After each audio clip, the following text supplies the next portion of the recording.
Hello mga kalabs! Kumusta po kayo? Habang nagbibihis po pala ako kaninang umaga, ay si kuya na nga po yung naghanda ng almusal naming dalawa. Dalawa nga lang po kaming kakain dahil day off nga po ni Papa ngayong araw. At pagkatapos ko po palang nagbihis, eto nga at kumakain na rin po ako mga kalabs. Argentina corned beef po pala yung niluto ni Mama. Tapos nilagyan niya nga po ito ng itlog. Habang kumakain nga po ako ay parang inaantok pa nga po ako.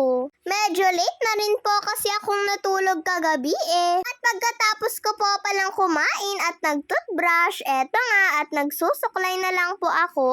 At habang nagsusuklay nga po ako ay narinig ko nga pong parang paalis na si Tito. Kaya sabi ko nga po kay Mama ay tawagin niya nga po si Tito para po sumabay na lang ako. Sabi nga po ni Mama ay masyado pa nga daw pong maaga para pumasok sa school. At hintayin ko na nga lang din daw po yung pinsan ko. Pero sabi ko nga po kay Mama ay mauna na lang po ako. Kaya sinabay na nga lang po ni Tita yung pinsan ko sa lolo ko. At dumating na rin po pala itong in-order ko sa TikTok shop mga kalabs. Pag uwi ko nga po kaninang hapon ay wala nga po sila Mama at Papa. Kaya binuksan ko na nga din po itong in-order ko. Stickers at saka po permanent alcohol markers po pala yung mga in-order ko.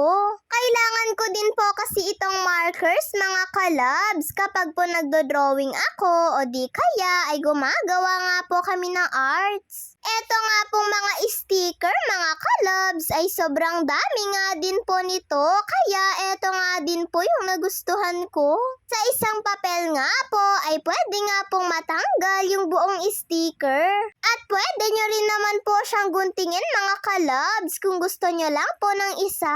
Pagkatapos ay sinunod ko na nga din pong buksan eto pong mga markers. Nagustuhan ko nga po ito dahil may sarili pa nga po siyang lagayan na parang bag.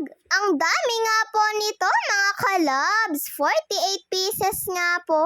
Sa lahat nga po ng na-order ko ay parang ito na nga po yung pinaka nagustuhan ko sa lahat. Mahilig po kasi akong mag-drawing mga kalabs. At tamang-tama nga lang din po itong pangkulay. Yung mga ginagamit ko po kasi sa pangkulay ko ay color pencil nga lang po mga kalabs. Bago naman po ako mag-order ng mga ganito mga kalabs ay tinatanong ko nga po muna sila Mama at Papa kung papayag sila. Magkabilaan po pala ito mga kalabs.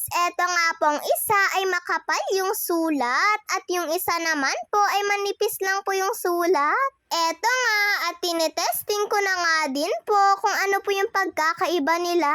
Naku mga kalabs, sobrang excited na nga po ako na gamitin ito sa pagdodrawing. Kaya thank you po sa inyo Mama at Papa sa pag-o-order nito para sa akin. At pagkatapos ko nga pong nakita yung mga na-order ko, eto at napabili na naman nga po ako ng ice cream. Tapos kagabi po pala ay niluto nga po ni Mama yung paborito ko pong rabong. Hindi na nga po namin ito na isama sa video ko kagabi dahil sobrang late na nga po. Sa pagluluto naman po ng rabong ay adobo lang naman po ito.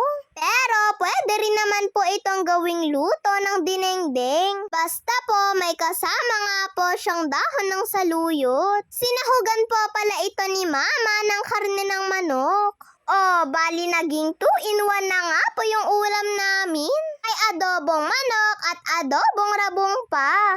Parehas ko pa man din po itong paborito. At ayan, nung naigisa na nga din po ni Mama yung karne ng manok ay inilagay niya na nga din po yung rabong. Medyo madami nga po ito mga kalabs. Kaya tiyak, hindi nga po ako magsasawang kumain nito. At natimplahan na rin po pala ito ni Mama ng mga pampalasa. At nung nakaluto na nga po si Mama ay tinawag niya na nga din po kami para po kumain na. Nako, sa mga oras nga po na yan ay inaantok na nga po ako.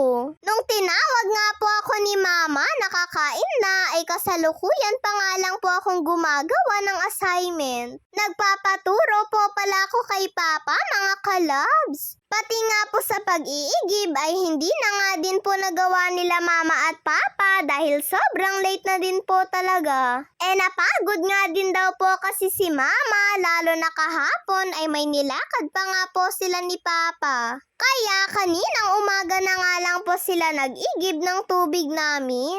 At ayan, balik naman nga po tayo dito sa rabong na kinakain ko. Napapadami nga din po ako ng kuha mga kalobs. Sabi nga po ni mama ay kumain nga lang daw po ako hanggat gusto ko dahil marami pa naman daw po. At nakapagbigay na rin po pala si mama sa kanila nanay dahil gusto nga din po ito ng mga pinsan ko. Mahilig din po kasi sila sa rabong at pare-parehas nga lang po kami. Nakailang sandok nga din po ako pero mas madami nga po yung papak ko sa rabong. God bless to all mga kalobs. Bye-bye po!